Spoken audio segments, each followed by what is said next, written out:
The Boys and Girls Club in Tomah helps more than 100 kids, providing them a place to go to hang out and do homework, or a safe place to go when they can't go home. Over the next few days, the club's teen center is getting a much-needed makeover thanks to a grant from the Home Depot Foundation. News 8's Pauline Lee joins us live in the studio with more.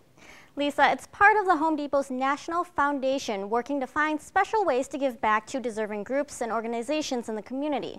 The Teen Center received over $12,000 in grant money for the renovations, but that money is proving to be worth a lot more than just a fresh coat of paint and a new floor.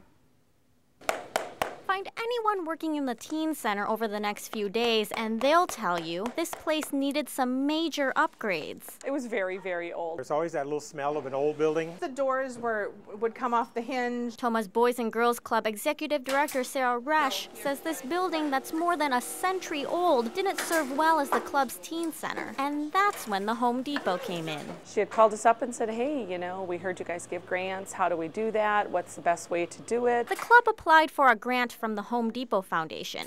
It was approved last October, and now Home Depot employees from all over Wisconsin are working to make sure that all the hammering, drilling,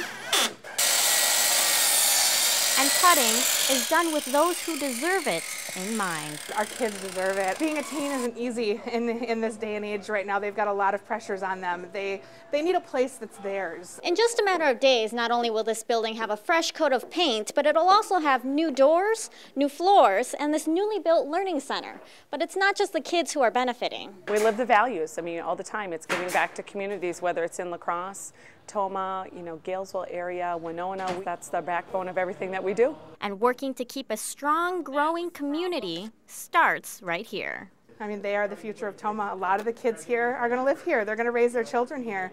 And we're going to need them to be mayors someday. We're going to need them to run all the businesses in this downtown someday. And that's why we owe it to them. And when the renovations are complete, the building will have a brand new learning center where kids can do their homework, a separate lounge area, and a room in the back for holding dances. All right, thank you, Pauline. The renovations should be completed by tomorrow. The Teen Center will have a grand opening event, but they're still waiting on newly donated computers for the Learning Center to come, so it unfortunately won't happen for another few weeks.